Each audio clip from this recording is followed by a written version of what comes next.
경제학을 gloomy science, 우울한 학문이라고 합니다. 불가능하다고 하니까 아마 가능하지도 않겠는가 그런 생각을 해봅니다. 간절하게 기다리면은 반전이 있을 수 있다. 독일말로 Es irrt der Mensch solange er strebt. 인간은 노력하는 한에는 방황하는 법이다. 인간은 노력하면 할수록 방황하는 운명을 가졌다. 파우스트가 우리에게 주는 교훈이 있어요. 세상이 100번 바뀌어도 100번 대반전이 나도 하나 변하지 않는 게 있습니다. 인간은 그런 선한 의지를 가지고 자아 실현을 할 때에 반드시 구원이 있고 대반전이 있다 합니다.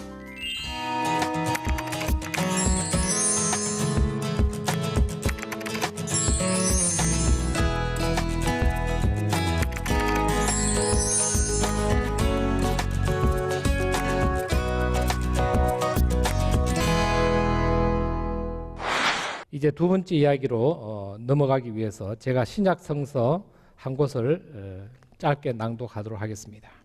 누가복음 7장 20절과 22절인데요. 이게 두 번째 이야기에 연관이 있는 구절입니다.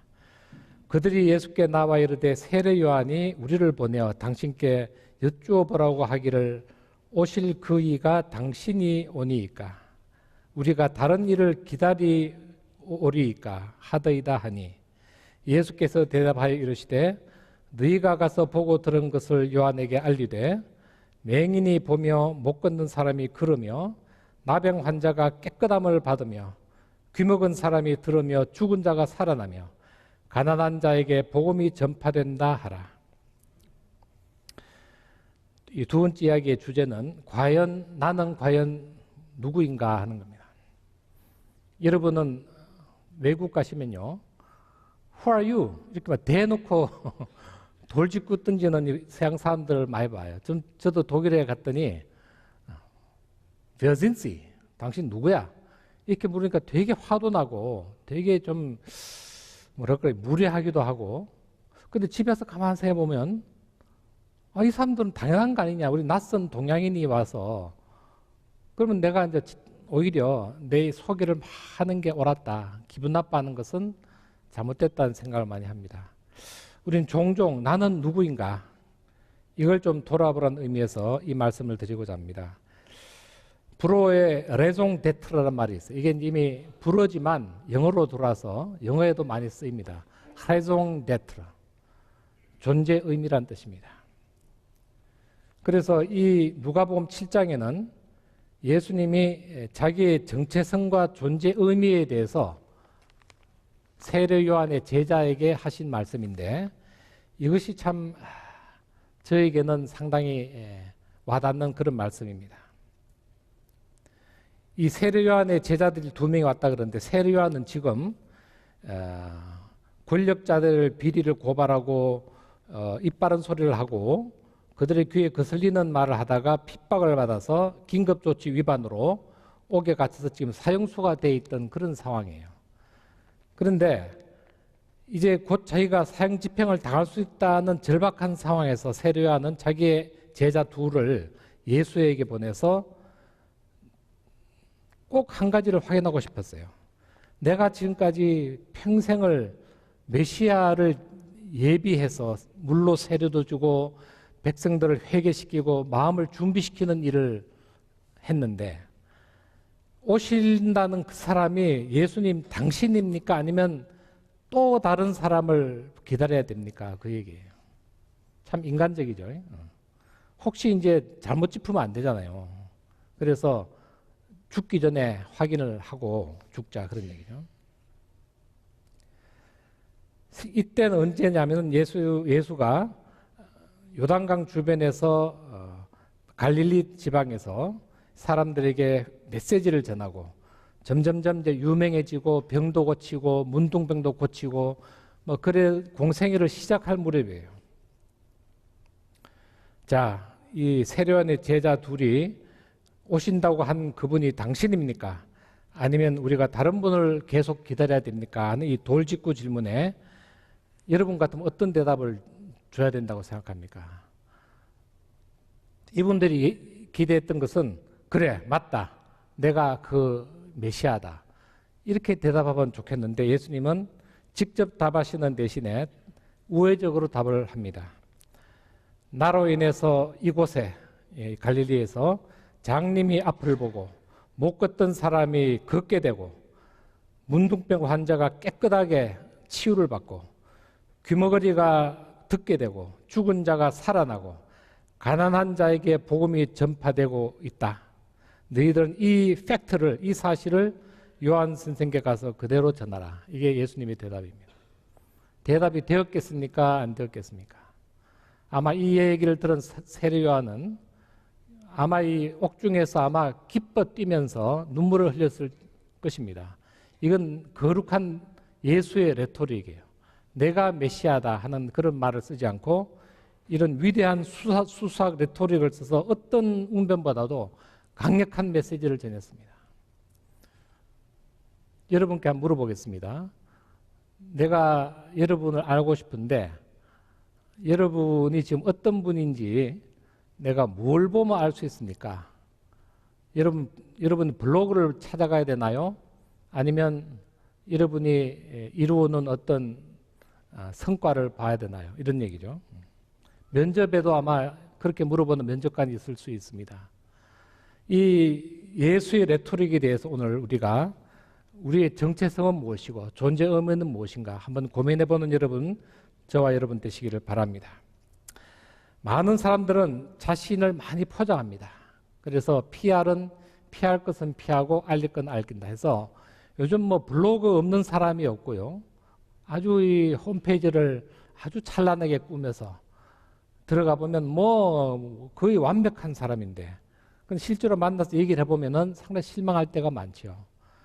그만큼 우리는 우리 자신 정체성을 아주 아름다운 조작된 그 어떤 포장지로 포장하는 습관이 있습니다. 그래서 요즘은 팩트 체크란 말이 유행을 해요. 심지어는 팩트 폭력이란 말을 합니다. 왜냐하면 그렇게 치장한 사람에게 단도직입적으로 진실을 말해버리면 폭력이 될 수도 있죠. 응? 그럼 왜 팩트 폭력이 되느냐? 그만큼 현실과 진실 간의 괴리감이 크기 때문이다. 그런 얘기입니다. 예수님은 자신의 존재 이유를 알리기 위해서 장황하게 수식어를 쓰는 것을 거부하고 자신으로 인해서 변화된 이 갈릴리 지방의 이 가난한 사람들에게 일어난 일을 자세하게 얘기를 함으로써 세례 요한이 안심하도록 그렇게 한 레토릭을 썼다는 겁니다. 이런 진실되고 아름다운 이야기가 우리 주변에 참 많아지기를 바라는데 제가 진실되고 아름다운 스토리를 오늘 여러분께 들려드리려고 합니다. 1832년 12월 1일 미국 매사추세츠주 웰처타운에서 메리라는 한 소녀가 태어났어요. 그녀의 아버지는 감리교 목사였고 집안은 3대째 목사님 집안이에요. 그 신앙의 명문 가정이죠. 이 메리는 목사님 딸로 태어나서 어릴 때부터 아주 신앙심이 좋았다고 그럽니다. 소원이 있었는데 자기는 언젠가는 커서 해외 선교사가 돼서 선교를 할 거다. 그런 것을 늘 서원하고 기도하고 있었는데 20대에 또 목사님하고 결혼을 했는데 그 목사님이 중국 선교를 나가게 돼서 그 남편을 따라 중국 선교를 가게 돼서 샹하이에 정착하게 되는데 그때만 해도 상당히 풍토병이라는 것이 참 무서운 맹위를 떨치던 그런 시대 19세기다 보니 남편이 중국 샹하이에서 풍토병을 얻어서 거기서 사망을 하게 됩니다. 그래서 40세 미망인이 된 이 메리는 아들 윌리엄과 함께 쓸쓸히 미국 오하이오주로 돌아오게 됩니다. 그런데 돌아와서도 이 메리는 선교의 소원이 있어서 감리교 여성 해외 선교부의 스태프로 근무하면서 해외 선교를 간접적으로 지원하는 그런 일을 했습니다. 아들 윌리엄은 아마 공부를 잘했던 모양이에요. 의대를 졸업하고 의사가 됐습니다. 그래서 아버지가 중국 선교를 마무리 짓고 조선이라는 나라에 가고자 원했다는 것을 어릴 때부터 들었기 때문에 나는 조선이라는 나라에 가서 의료 선교를 하고 싶다고 강력한 소원을 교회에다가 얘기를 했어요. 그래서 마침내 미국 감리교단은 메리와 윌리엄 모자를 조선의 선교사로 파송하기로 결정하고 오하이오 감리교회 성도들이 헌금을 했는데 $88가 나왔어요. 그래서 $88를 손에 쥐고 메리와 윌리엄은 조선으로 가는 배에 몸을 싣게 됩니다. 마침내 1885년 4월 5일 부활절 날 메리와 아들은 다른 미국 선교사 언더우드와 함께 조선의 제물포에 도착해서 서울로 오게 되는데 그녀의 미션은 교육 혜택을 전혀 받지 못하고 인간 대접도 받지 못했던 그 당시의 조선 여성들에게 신교육을 시켜서 그들이 사회적으로 뭔가 이 나은 삶을 살고 인간다운 삶을 살도록 돕겠다 하는 것이 메리의 강력한 의지였습니다. 또 아들 윌리엄은 의사였기 때문에 어머니를 도와서 병원 개업을 했습니다. 1886년 5월 31일 이화학당이라는 한옥 건물의 여학교가 백꽃이 만발한 서울 정동에 개교됐는데 여기서 교육을 받겠다는 신입생 학생이 아무도 없었습니다. 문을 활짝 열어놔도 오는 학생이 한 명도 없었어요. 그러다가 고민을 참 많이 하게 됐는데 왜 그러면은 이 이화학당 이 신교육을 시켜주겠다는데 조선 여성은 한 명도 오지 않았는가? 그거는 양반집 가정과 여염집 교수들은 바깥에 나가서 교육을 받는다는 것은 엄격하게 금지돼요. 국법으로 엄격하게 금지된 것이 아니고 가정에서 전통적인 이 가부장들이 엄격하게 금지라던 그런 시대였습니다. 여자는 공부를 할 필요가 없다 이런 생각을 했던 시대예요. 그래서 문은 열었는데 학교에 학생이 되겠다 오는 조선 여성이 한 명도 없었던 어느 날 꽃님이라는 어떤 조그만 소녀가 아버지와 함께 여학당을 찾아왔습니다. 그녀의 부모는 극심한 가난을 견디다 못해서 딸을 그냥 버리다시피 이 학교에다 그냥 맡긴 채 그냥 사라졌어요. 영영 오지 않았습니다. 이화의 교수들은 오갈 데 없는 불쌍한 이 꽃님이를 교수회를 해서 받아들이기로 결정을 하고 드디어 이 꽃님이가 이화학당 최초의 등록 학생이 됩니다. 얼마 후에 꽃님이 또래 학생들이 여러 명 찾아와서 교육을 받게 되는데 한결같이 가난하고 소외된 소녀들인데 나중에 여기서 최초의 의사 에스더 팍이라는 우리 조선 최초의 여의사가 나오고 또 여기서 최초의 석사, 학사, 석사, 박사가 나오게 돼서 우리나라의 정말 공교육의 그늘이 된 이 사교육의 선두주자가 이화학당이 됩니다. 오늘날 130년이 지났는데 이화는 등록 학생만 25,000명이 이르는 세계에서 가장 큰 여자대학이 되어 있습니다. 이 학교는 언제부턴가 한국 최초, 한국 최고라는 카피를 핵심 키워드로 삼고 마케팅을 하고 있었는데 얼마 전 이 학교는 개교 이래 큰 시련을 겪게 됩니다. 입시 비리가 터져서 총장과 학장과 입시처장이 구속되는 초유의 사태를 맞게 되면서 불행이 닥쳤습니다.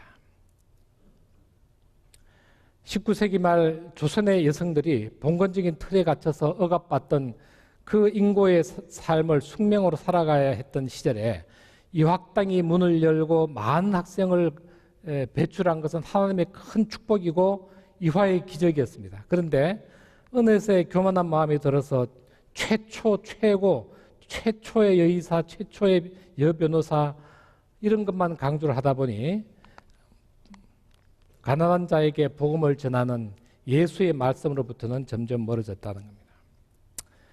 그래서 이 이화는 이런 이화의 가치, 이런 설립 정신을 잊어먹고 큰 어려움을 겪었다는 겁니다. 우리가 생각해본 메리스 클린턴 여사가 꽃님이를 받아들여서 먹고 재우면서 신교육을 가르친 것이 뭐 조선 최초 최고의 교육기관을 만들어서 큰 수입을 올리고 세상의 명성을 떨쳐보자고 한 일은 결코 아니었을 겁니다. 그저 그냥 헌신해서 이 땅에 뼈를 묻어서 양화진에 뼈를 묻기까지 조선 여성을 위해서 헌신하고 희생한 것밖에 없는데 그 후배들은, 그 후손들은 최고 최초만 부르짖으면서 자꾸 이렇게 권력자, 부자들과 가까워진 그것이 이화의 문제였다는 겁니다. 하나님은 숭실대학에도 이런 존재 이유 다시 상기하라고 이야기를 하고 있다고 믿습니다. 숭실대학은 구한말 1887년 선교사 배위랑 박사가 평양에서 조선의 젊은들을 모아서 그의 사랑방에서 중학과정을 가르친 이래 민족 최초의 대학으로 하나님의 축복 가운데 성장을 해왔습니다. 1938년에 숭실은 일제 신사참배에 끝까지 반대하고 신앙의 지조를 지켜 폐교를 하면서까지 맞섰다 하는 겁니다. 이 숭실은 오늘날 해방 이후 진리와 봉사의 이념으로 기독교 정신으로 인재를 널리 양성하고 오늘에 이르고 있는데, 숭실이 정말 우리 한국에서 존재 이유를 정말 제대로 발견하고 그것을 개성하기 위해서는 숭실이 여기 있기 때문에 이곳에서 많은 가난한 자에게 복음이 전파되고, 이곳에 많은 이 큰맹들이 컴퓨터를 배우고, 이곳에 많은 이 무시받던 중소기업가들이 중소기업 대학원에 와서 교육을 받아서 열심히 경영해서 중견기업이 되고 대기업이 되는 그런 것이 숭실의 존재 이유가 아닌가, 그런 생각을 합니다. 우리 신촌에 세운 이화의 존재 이유는 이 땅에 참 못 배워서 정말 남자들에게 일방적으로 차별당하는 많은 이 여성들에게 신교육을 가르쳐서 지도자가 되게 해서 이 땅을 보다 남녀 평등한 세상, 뭔가 조화로운 세상으로 하는 영광 돌리기 위한 그 목적이었는데, 어떤 말을 탄 어떤 부자 소녀 때문에 이화가 그 가치를 잊어버렸다, 그런 얘기입니다. 소금이 그 맛을 잊으면은 엄청난 거기에 대한 대가를 치러야 된다 하는 것을 우리가 알 수 있습니다. 숭실대학이 앞으로 이 남북 통일이 구체화되면 평양의 캠퍼스를 회복해서 배유랑 선교사님의 이름을 딴 그런 이 빌딩도 건설하고 다시 이 숭실의 기적을 회복하는 그러한 일에 앞장서기를 간절히 바랍니다.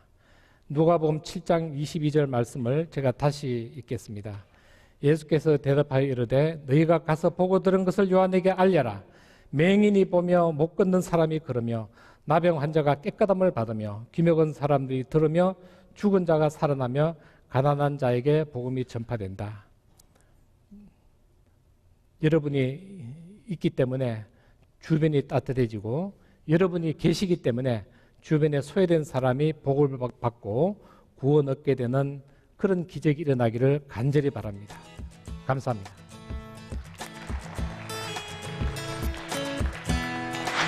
달랑 500만 원 가지고 중국에 진출해서 2,500억을 매출을 만들었습니다. 42살인데 한국 동대문 옷을 일본에 매년 1,000억 이상을 팔아요.